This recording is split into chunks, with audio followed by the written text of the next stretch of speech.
Okay, hello. Ito ang inyong Pinoy Firearms Instructor. Pero bago ako bumati sa inyo, babasahin ko muna ang isang katanungan ni Edward Reyes. So shout out sa iyo, Edward Reyes. Sana mapanood mo ito para masolusyonan yung problema mo. Okay, babasahin ko muna. Hello sir, bakit po kaya na-stuck yung hammer ng revolver tas hindi na po siya natuloy sa pag-hammer? Salamat po. So hindi ko masyado naintindihan. Tinanong ko ulit siya, pag umistuck ba, hindi na siya makalabit yung trigger? Pag nag-stuck, pag hindi na gumana, kasi ibang problema yon. So sumagot naman siya, ang sabi niya, nakakalabit pa po siya sir, kaso po tigil na po sa dulo yung trigger. Hindi na po yung hammer niya. Okay. So, maliwanag naman yung tanong niya. Kaya sabi ko sa kanya, okay, wait lang, gagawan ko na ng videos. At ito na, Edward Reyes, yung iyong katanungan. Pero bago ko sagutin yan, babatiin ko muna kayo ng isang mapagpalang araw. At sa mga OFW, sa mampanig kayo ng mundo, anumang oras dyan, umaga, tanghali, hapon, gabi o madaling araw, sana tayo nasa mabuting kalagayan, wala tayong karamdaman, ingat tayo, sapagkat pag tayo nagkasakit, walang mag-aalaga sa atin. Okay, at lagi kong sinasabi rin, kasi laging may nag-comment sa akin, may nag-comment na naman, sir, nasaan po kayo, papagawa ko ng baril? Wala po ako sa Pilipinas, 20 years na akong wala dyan. Ako po ay dito nagtatrabaho sa sa Kuwait, sa Mayadin Shooting Range. Kung gusto ninyo, puntahan ninyo ako dito at papuputokin ko pa kayo ng libre sa aming shooting range na aking pinagtatrabahuan. Okay, at makikiusap lang ako sa inyo na please subscribe and share do sa mga baguhan pa sa aking YouTube channel na na mahilig sa baril. Okay, at kung gusto niyo maging kagaya ko na gunsmith, ito na ang channel para sa inyo sapagkat wala namang school at walang nagtuturo ng gunsmithing sa Pilipinas. So naisipan ko na gumawa ng YouTube channel para makatulong din kahit papano sa ating mga kababayan sapagkat ang nais ko ay maging charity vlogger. Ito na pamamaraan ko parang magkatulong din at maging charity na rin sapagkat wala naman itong bayad. So yan, napakiusap ko lang kung may kung meron kayong kung manunod kayo, wag na niyong skip yung ating mga ads sapagkat malaking tulong yan sa mga beneficiary nating mga estudyante na ating tinutulungan. Okay? Ito na ang kasagutan. Actually, madali lang naman ito. Edward Reyes. Okay. So, minarapat ko na magbukas ng isang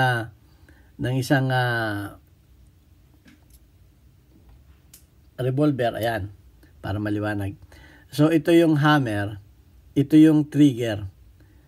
So ang hammer may ang hammer meron niyang dalawang sear. Isang upper sear at isang lower sear. Alin yung upper sear? Ito yung upper sear, ito. Ito yung upper sear at ito naman yung lower sear. Kung mapapansin niyo, yan ay konektado sa hammer. Okay? Yung upper sear, yan ay konektado yan sa double action. At yung lower sear ay konektado sa single action. Kamukha nito. Pag ating ikinakyan, magiging single action yan, dadandahanin lang natin. Okay? Mas maganda siguro tanggalin natin itong hand para mas tatanggalin ko na itong hand para mas malinaw at makikita natin. Saglit lang ha.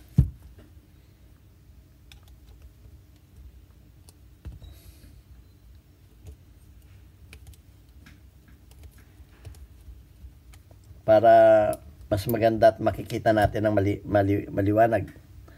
Ayan, tinanggal ko na yung hand para hindi nakatago. Okay.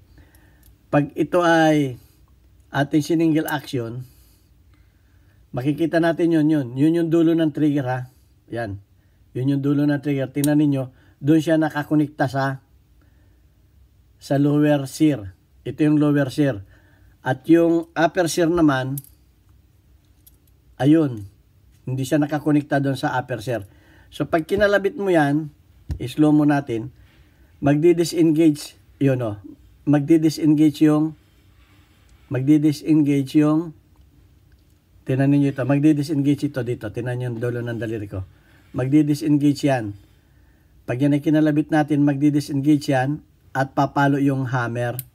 Yan ang single action. Pero pag yan ay ating dinouble action, ibig sabihin ng double action, ay gagana ang hammer sa pamamagitan ng trigger. Ayan o. Doon siya nakakonekta sa, yun, tingnan ninyo yung, ito yung dulo ng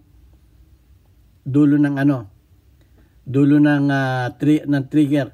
Doon siya naka-engage ngayon sa upper shear. Ayan, kaya gumagalaw yung hammer pag kinalabit. Ayan o, kakalabitin ko, gumagalaw. So, bakit pag kinalabit ay umi-stack na yung hammer at hindi na gumagana? Ang ibig sabihin niyan, yung iyong shear ay walang return spring. Ang shear ay may return spring. Ayan o, subukan natin ha. Pakita ko sa inyo. Patay ng isang matulis na bagay. Maliit lang dapat. Ito na lang ito. Dapat maliit lang ang panturo natin. Ito. Maliit na screwdriver. Ayan. Ito yung shear. Dali. Para maliwanag. Dapat maliwanag eh. Ito yung shear. Ayan o. Meron siyang return spring. Okay, gumagalaw. Ngayon, pag wala siyang return spring, ang mangyayari niya, naka-atras siya. Wala siyang return spring, wala nagtutulak sa kanya. Ang mangyayari diyan ay hindi siya sasabit sa trigger. Tingnan natin ha. Maliwanag ba? Yan, para maliwanag yung ilaw. Yan. I-atras ko ngayon yung shear. Yun. Ang nangyayari yun. Ang nangyayari, naka-atras yung shear, hindi siya nakakats ng, yan, naka-atras yung shear. Oh, hindi gumagana ngayon yung hammer. Ayan. Ayun yung hammer. Ito yung upper shear.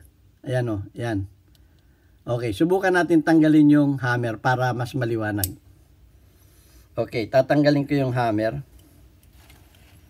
para mas maliwanag sa inyo.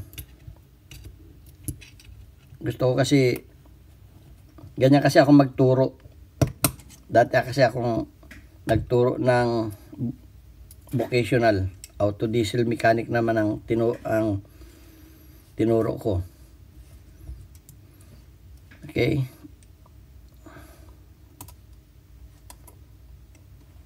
Yan. Yan. So, ito na ngayon ang ating hammer. Ito na yung sinasabi ko sa inyo na upper shear. Yan, may spring. At ito na yung lower shear. Ito na ngayon. Meron ako ngayon. Mas maliwanag ito. Yun. Ang position yan na normal ay nakaganito. Pag kinalabit ninyo ng double action, gaganyan yan. Yan, gaganyan. Yung upper shear ang kanyang tinutulak ng hammer. Okay, ganyan. Ngayon, pagka yan ay naka-atras yan, gagana ang hammer, ang trigger, hindi sumasabit dito. Dito ngayon dumadaan yung trigger. Ayan o. Yan, ganyan ang nangyayari. Wala kasi siyang return spring. Meron siyang maliit na spring dito sa ilalim. Dito. Kung masisilip ninyo siya, meron siyang spring dito. Dito sa pagitan. Tabon siya eh. Dito sa kabila. Makikita ninyo yung spring. Ayun o. Ayun yung spring.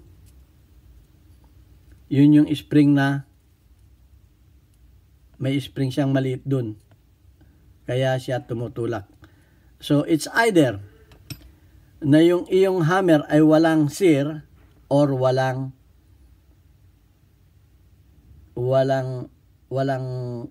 return spring. Kaya hindi siya, ang akala natin nag-i-stack yung hammer. Pero ang problema dito sa sear, okay? It's either na wala siyang return spring or nawala na talaga yung sear. Talaga hindi nagagamit yan. Kung walang sear, di lagyan. Kung walang return spring, di lagyan din lang return spring. Ganito ang posisyon niyan, ha. Ulitin ko. Ganito ang posisyon niyan. Pag yan ay pumalo, babalik yan dyan. Pag yan ay inyong single action, dito yan sasabit. Dito yan sasabit. Pag kinalabit, mag-disengage yan, gaganon yan, at yan ay babalik doon sa dati niyang posisyon. So yan, sana may natutunan kayo sa video na ito, at sa iyo, maraming salamat at nagtiwala ka sa akin sa pagtatanong mo, Edward Reyes, okay? At sa mga iba pa na bago sa aking channel, please subscribe and share. Okay, magpapaalam na muna tayo hanggang sa muli natin videos. Magtanong lang kayo at sasagutin natin yan sa abot ng ating maliit na kalaman. At kung hindi ninyo naunawaan yung aking paliwanag, pwede kayo mag-follow up question. Okay, hanggang sa muli, ito ang inyong Pinoy Firearms Instructor, nagsasabing